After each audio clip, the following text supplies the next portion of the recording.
Est-ce que vous savez sur quoi vous étiez assis, Marc Aymon? Sur une valise. C'est bien, cette valise en 1969 a servi au voyage de noces de Jean-François et Marie-Cécile. Ah ouais, donc il est rempli de cravates? Doit être rempli de cravates et elle a une histoire. Ok, j'aime les histoires. Comment vous vous inscrivez dans le temps? Quel est votre rapport vis-à-vis du temps? Oh. Vaste question, Ouais, mais prenez le temps d'y répondre. Bah, je me faufile, donc c'est pas forcément une trace. C'est une trace un peu volage. Je sais pas si elle va être. Elle est pas frontale en fait. Tout ce qui est frontal me fait fuir. Je sais pas pourquoi. 33 ans, ça file, vous vous dites, et puis j'ai encore plus beaucoup de temps pour encore assurer des trucs, ou vous en foutez? Non, alors je me dis, je suis dans les temps par rapport à ce que je voulais faire. Mais c'est difficile de regarder en arrière aussi. C'est même pas hyper conseillé parce que je préfère regarder tout ce qu'il y a à faire plutôt que ce qui a été fait. Mais les rares fois où je le fais, je suis assez content en fait. Je me dis que justement j'ai été fidèle à ce que je sentais, avec toute la maladresse que ça peut donner aussi. Mais je me dis quand même que si je pars demain, je crois que le jeune gars de 14-15 ans qui s'est fait une promesse... Vous vous regardez dans le blanc des yeux, Ouais. vous dire à vous-même, j'ai tenu le coup, quoi. Ouais, Oui, c'est vrai. Je la voyais venir, celle-là, si j'ose dire. Bah, il se dirait en tout cas, bon bah... T'as du boulot, mais t'as beaucoup de boulot encore, mais tu t'amuses quand même, quoi. Cet T'as automne, celui de ça. vous êtes parrain, non pas dans le sens parrain avec la mafia, tout ça. Non, vous êtes parrain des rencontres Rouge-Terre, où vous allez en fait aider, donner des ateliers à des compositeurs qui veulent se lancer. Vous me regardez, vous avez le regard qui part dans le vent et me dire pourquoi je me suis mis dans cette gonfle. Ah non, mais ils m'ont demandé ça, mais j'aurais bien expliqué que j'ai pas de recettes, que j'aime pas les recettes et que donc je vais être donc il y aura des gens comme Jean Fauque, parolier de Bachung, d'autres comme ça très connus, ça qui vont les aider concrètement, et puis moi je pense surtout je vais essayer de pas trop parler, mais les entourer et puis leur dire de n'écouter personne, quoi. Donc vous allez leur transmettre que dalle, quoi, en gros. Non, je vais leur dire que que tout ce que disent les intervenants, il faut l'oublier. Mais c'est un bon postulat de base. Ouais, ben oui. Ben, je vais leur dire que de toute manière, il n'y a pas de recette et que c'est pas forcément quand on veut que les choses marchent qu'elles fonctionnent. Ceci dit, je vous sens quand même très sensible à la notion de transmission. Il y a quelques années, vous avez été au Burkina Faso, dans une classe. Il y a des très belles photos de vous au milieu ils sont noirs, bien répartis autour de vous. Et là, vous êtes retrouvés comment? C'était pas pour la photo, hein. Oui. En fait, on a été sensibiliser les écoles sur l'éducation. Et l'idée, c'était que plein d'écoles sur place, des classes différentes, fassent des chansons sur l'éducation, que ça fasse un disque également écrit par des élèves suisses, et qu'ensuite ça fasse des sous pour pouvoir l'apporter là-bas, quoi. Alors au-delà, je sais pas s'il y a la notion de transmission, c'est plutôt le fait que je vais les voir et puis je chante et je m'amuse, et je trouve que l'image est belle d'être ce qu'on appelle un artiste, et de pouvoir se faufiler dans cette vie avec un morceau de bois et des cordes. Vous êtes quand même resté 2 semaines là-bas. Je suis resté 2 semaines, ouais. Et on était plusieurs chanteurs, on avait des projets, chacun devait avoir un projet personnel. Et donc tout le monde savait exactement ce qu'il allait faire et tout ça. Et puis, vous pas. Puis moi, comme d'habitude, j'étais un peu le dernier de la classe, quoi, à me dire ouais, mais j'aimerais faire quelque chose sur Ouagadougou, et j'avais un début de chanson qui faisait un truc un peu comme ça. C'était même plus haut, je crois. Et on a fait un concert, et à un moment donné, il y a un mec qui s'appelle Ibrahim qui vient après le concert et qui me dit ouais, c'était super ce que t'as fait et tout. Et puis je lui ai dit t'as pas une guitare dans le coin là, tu chantes toi? Ouais, je chante et tout, très très comme ça, y a pas de problème. Puis je prends ma guitare et je commence à lui faire la chanson, et il l'a fini devant moi. C'est-à-dire que moi il fait le deuxième couplet et le dernier refrain, il l'écrit, et il l'écrit devant moi, quoi. Comme ça, et je lui dis, J'ai dit, il faut qu'on se revoie demain et tout. On se revoit le lendemain sous un manguier, on fait venir des caméras, on met des micros et on enregistre une chanson qui s'appelle Ouaga. Et c'est ça que j'aime en fait. Ça veut dire que je rencontre quelqu'un, je prends ma guitare, je commence à chanter, le mec, c'est une partie de ping-pong, mais il y a un côté un peu magique. Je vois une dame qui fait des... C'est clair que ça peut pas se passer comme ça dans une banque ou dans un bureau. Mais c'est tellement beau quand tout à coup tu fais confiance à quelqu'un et que le mec il écrit, il finit la chanson devant toi, quoi. Quand vous me dites ça, j'imagine un banquier qui va composer quelque chose autour d'un business plan. Rien Ouais, que ça alors, déjà. alors les banquiers, moi mon banquier m'a dit que Comment va-t-il? il va bientôt prendre sa retraite. Non, il m'a dit, tu sais, si je me fais virer, j'ai moins de chances que toi. Il me dit, toi tu seras quelque part peut-être toujours accueilli par les gens. Et peut-être que je fais ce métier parce que quand je me balade dans la rue, je me souviens quand j'étais petit, je descendais en ville et je disais bonjour aux gens dans la rue et ma mère elle me disait arrête, on ne dit pas comme ça. Et aujourd'hui c'est mon rôle de dire bonjour aux gens dans la rue et si je fais la gueule, les gens ils font alors Raymond, pas le sourire ou des choses comme ça alors. Ou ils me disent simplement des belles choses qui me font me dire que ça vaut le coup, quoi. Une question à la Jacques Chancel. Et vos parents, ils vous ont transmis quoi? Alors, ma mère m'a... C'est le vivant. Alors, mes parents sont très différents. Mon père, je pense qu'il aurait voulu être un artiste. Il le devient là en travaillant le bois. Donc mon père a toujours été très très encourageant, même trop encourageant. Genre, il m'amenait partout. Mon fils, mon fils, mon fils. Et ma mère, elle me disait dès les premiers concerts, là t'as chanté faux, ça c'est pas terrible. Elle était hyper dure et cassante. Donc ça a fait un bon mélange. Aujourd'hui, mes parents sont très contents et dernièrement j'ai reçu un prix et mes parents étaient là. Et donc il y a une personne des autorités qui a été les féliciter. Et ma mère, elle l'a regardé, elle a dit c'était pas gagné, hein. Et donc ça résume assez bien ce que je suis, quoi. C'était vraiment pas gagné. Mais si je fais un raccourci facile, votre père travaille le bois, il fait des parquets, hein, si je me suis... entre autres. Hein. Donc, ma mère est secrétaire médicale. Et la guitare là, qui est entre en vos mains, qui date de 1949, cet attrait pour les instruments comme ça peut venir de votre père? Éventuellement un tout petit peu quand même? Non, ça vient, je sais pas. Je savais que c'était une question là. Ma mère, elle me dit alors, est-ce que tu as encore acheté une guitare? T'arrêtes bientôt d'acheter des guitares. Non, ça vient du fait que c'est un attrait pour l'âme, pour l'authenticité, parce qu'une guitare de 1949, elle sera bien plus vieille que moi, et puis elle aura des choses à m'apprendre. Elle sera là certainement après moi aussi.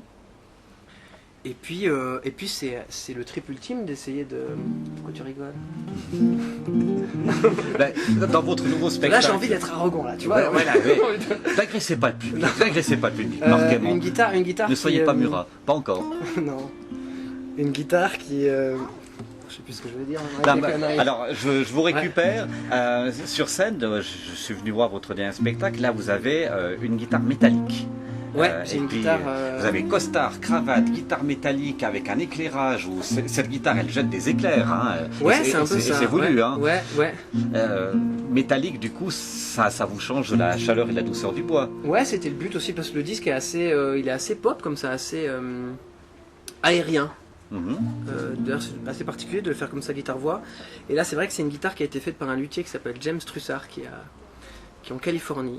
Et ouais, mais là effectivement quand vous êtes venu voir le vernissage, c'était un peu la totale avec le décor, avec plein d'anecdotes où je parle par exemple sur scène. Alors, pour vous expliquer par exemple une anecdote, j'adore les anecdotes.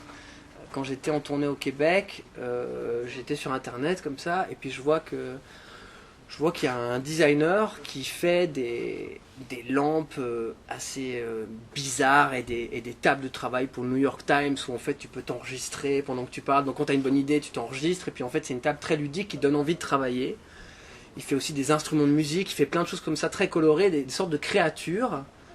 Et en allant sur son site, en repartant, je vois que ces genre de créatures, elles me restent un peu... je les ai en tête, donc je vais sur son site. Je me renseigne un petit peu, je vois que c'est un Français, je lui écris en lui disant « Ah, François Chambard, je suis à Montréal, est-ce que je peux venir à New York, à Brooklyn, vous voir ?» Et le mec, il me dit « Ok, viens. » donc je vais le voir avec un ami de Montréal, avec un ami new-yorkais, et ces deux amis me disent, mais pourquoi tu vas voir ce mec et qu'est-ce que tu vas lui demander? Et moi je dis, ben, je sais pas du tout, mais je sens quelque chose. Et j'arrive chez François Chambard, je prends ma guitare, je lui fais une chanson, et il me montre son travail. Il travaille le bois, il travaille le laiton, c'est incroyable, il est super intelligent, c'est le genre de mec qui, quand tu te balades avec lui, tu seras passé 100 fois par le même endroit, mais il va voir un truc que tu n'as pas vu. Toi tu regardes un peu comme tout le monde telle chose, et lui en fait il verra tel truc que tu n'as jamais vu. Il dira tiens, un visage de femme, et en fait tu passes là et tu n'as jamais vu ce visage de femme. Donc c'est très intéressant d'être avec des gens comme ça. Et à un moment donné, très instinctivement, on se dit on va se revoir, et après il vient en Suisse, qui vient passer 2 jours à la maison alors qu'on s'était vu une seule fois, et il me dit il faut qu'on travaille ensemble. Et j'ai dit ouais, il faut qu'on travaille ensemble. Et à un moment donné il décide de créer des métaphorets, donc des sortes de lampes totems qui nous accompagnent sur scène. Comme on est 4 sur scène et qu'on aimerait être 6 ou 8, bah, il a fait des totems comme ça qui nous entourent, qui sont faits en laiton poli, en érable, des beaux bois, et c'est ce que tu as vu. Et donc j'adore ce genre d'aventure parce que tu t'entoures de choses et de personnes à qui tu as envie de ressembler, à des artisans, à quelqu'un qui va prendre l'avion et venir te voir alors qu'il ne te connaît pas, et qui va te dire mais il faut qu'on fasse, je sens quelque chose, et qui va aller jusqu'au bout du truc avec toutes les contingences financières. Ça a été un bordel incroyable à finaliser, quoi. Ça, c'est un aspect qu'on connaît peu de vous, Ah ouais. mais il faut raconter comment ces totems, ces lampes immenses Ah qu'ils ouais. ont sur scène, Ah comment bah vous les avez financés, parce que vous comment avez je dû les ai aller, financés vous avez dû arpenter les Rotary Club, il faut être clair. Et Oui, là, bah, vous ça- avez dû un peu jouer des mécaniques et faire rouler vos muscles. Ça veut dire que effectivement, quand on a un projet comme ça, le moyen de financer par exemple un décor comme ça, c'est celui de trouver des gens qui peuvent être potentiellement sensibles à ton travail et qui vont te suivre et le faire peut-être même pour l'amour de l'art. Donc là, effectivement, j'avais rendez-vous avec un club service, je leur ai fait écouter une première chanson. Ils écoutaient Ils vraiment. écoutaient pas vraiment, je me suis énervé, j'ai dit écoutez, je sais, vous dites que je suis un yéyé, mais je suis un chef d'entreprise, et mon budget, pour que ça rentre dans les cases, eh ben, je dois passer, il est là et je dois le faire descendre là. Et à un moment donné, donc, ils se sont rendus compte que les émotions, c'est aussi un bon moyen de convaincre des gens, et de convaincre des gens très bons de nous suivre, et qu'en plus, ils donnaient enfin, qui donnait énormément. Et effectivement, ce jour-là, j'étais assis à côté d'un mec qui m'a dit je suis architecte, j'ai 70 ans, ça fait 10 ans que j'ai vendu ma boîte, et tous les matins je retourne au bureau. Et puis moi je lui ai dit mais vous retournez au bureau tous les matins, et ils n'osent pas vous dire que certainement vous les enquiquinez à venir tout le temps. et on a mangé comme ça. Et une semaine après, il m'appelle, et puis il me dit oui, vous m'avez touché. De quoi est-ce que vous avez besoin? Et nous, on était dans une situation où, en fait, la balance avait fait qu'on était dans une situation où les décors, on ne pouvait plus les faire. On n'avait plus les moyens nécessaires de pouvoir lancer la fabrication de ces décors. Et en fait, il m'a dit de quoi vous avez besoin? J'ai dit ben j'ai besoin de pouvoir lancer la fabrication de ces décors. Et il m'a dit ben d'accord. Et donc il l'a fait, donc il nous a soutenus, mais c'est lui parmi tant d'autres, hein, parce que je suis énormément soutenu. Et c'était beau, donc j'ai eu rendez-vous avec lui et tout ça, et je lui ai amené une bouteille de vin, et je lui ai amené un bon pour un concert acoustique. Donc là, je vais jouer en septembre pour lui. Donc je fonctionne énormément avec le troc. C'est quelque chose qui fonctionne très bien, et j'ai pas le choix que de fonctionner avec le troc aussi. Ça veut dire avec l'artisanat, ça veut dire en rencontrant les gens, ça veut dire en n'ayant pas des intervenants qui parlent en mon nom, parce qu'il y a des intervenants, ils auront une énergie qui sera moins urgente, Mais tout aussi intense. ils auront une énergie qui sera intense mais différemment. Ça dépendra si je les paye bien ou pas. On va faire un troc. Moi, je vais troquer mon silence contre une chanson. Ça vous vrai va? Ouais. Plus facile de chanter que de parler. Hein. Bon, on arrive dans l'air d'un ligne droite, hein, je vous rassure. Ah, j'ai fait un discours dernièrement pour le 1er août. Et ça commençait en disant... Donc déjà, en fait, c'était marqué discours de Marc Aymon, et le président de la région en question s'appelle Marco Aymon. Donc tout le monde croyait que c'était le président déjà qui allait faire le discours. Ils ont été surpris? Ouais, mais ils étaient surpris en bien en fait. Ils ont dit ah, ça va être un peu plus dispersé, ça va être sympa. Et donc j'ai commencé le discours en disant il y a environ 20 ans, on m'a appelé en me demandant Marc, est-ce que tu peux venir jouer pour la cagnotte du café-restaurant de la Poste à Anzer et j'ai dit oui, et c'est là que tout a commencé, premier public et tout ça. Et j'ai fini le discours en disant ah, je reçois un coup de fil, salut Marc, est-ce que tu peux venir faire le discours du 1er août? Mais tu sais bien que si je chante, c'est parce que c'est plus facile pour moi que de parler, donc un discours, je serais pas terrible pour faire un discours. Et le discours s'est fini avec la réponse de ce que m'a dit la personne au téléphone. Elle m'a dit bah chante. Donc je chante.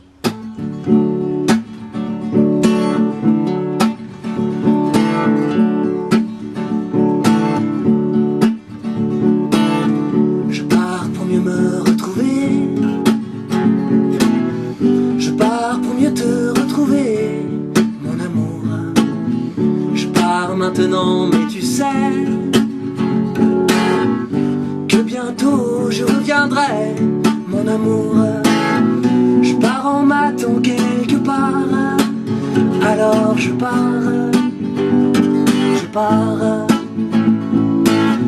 Je pars même si on me dit tu seras toujours le plus petit. C'est pas vrai.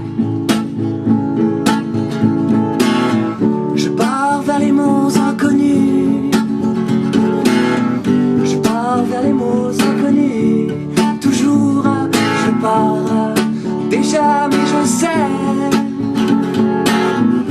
que bientôt je reviendrai, mon amour. Je pars en m'attendant quelque part, alors je pars, je pars. Quand bien même je les entends nous maudire, les médisants.